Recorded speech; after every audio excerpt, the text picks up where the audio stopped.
यिर्मयाह 17 बाब और 14वीं आयत मुकद्दसा में लिखा है कि ए खुदावंद, अगर तू मुझे शिफा बख्शे तो मैं शिफा पाऊंगा, और अगर तू बचाए तो मैं बचूंगा, क्योंकि तू मेरा फखर है।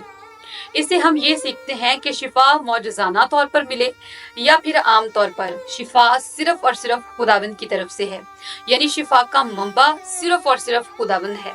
ज़बूर 31 में जब बुजुर्ग दाऊद शदीद बीमारी के दुख में मुब्तला थे, तो वो भी खुदावंद के हुजूर दुआ करते हैं। खुदावंद ने उनकी दुआ सुनी और उनको शिफा बख्श दी। इससे हम ये सीखते हैं कि जब कभी हम बीमार होते हैं तो हमें शिफा के लिए खुदावंद के हुजूर दुआ करनी है।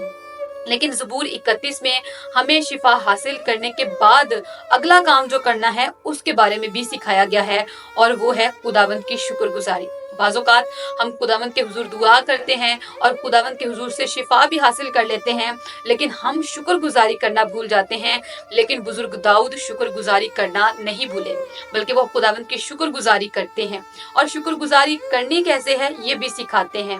वो बयान करते हैं कि हमें खुदावंद की हम्दो सना करते हुए खुदावंद की शुक्रगुजारी करनी है, खुदावंद की नगमा सराई करते हुए, खुदावंद की तमजीद करते हुए खुदावंद की शुक्रगुजारी करनी है। और ना सिर्फ खुद खुदावंद की हम्दो सना के गीत गाने हैं, बल्कि बाकी मुकद्दसीन को भी अपनी खुशी में शामिल करके मिलकर खुदावंद की तमजीद करनी है।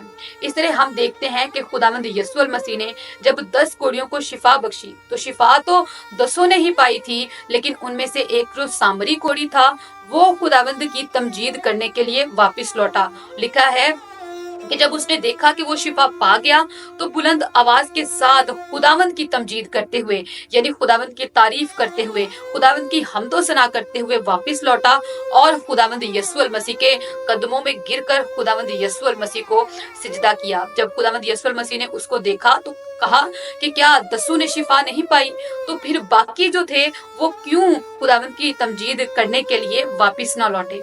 बाज़ औक़ात हम भी ऐसे ही करते हैं। जब हम बीमारी में मुब्तला होते हैं तो तब हम खुदावंद के हुजूर दुआ करते हैं शिफा के लिए, और शिफा मिल जाने के बाद हम उन 9 कोड़ियों की तरह करते हैं कि शुक्रगुजारी करना, तमजीद करना भूल जाते हैं।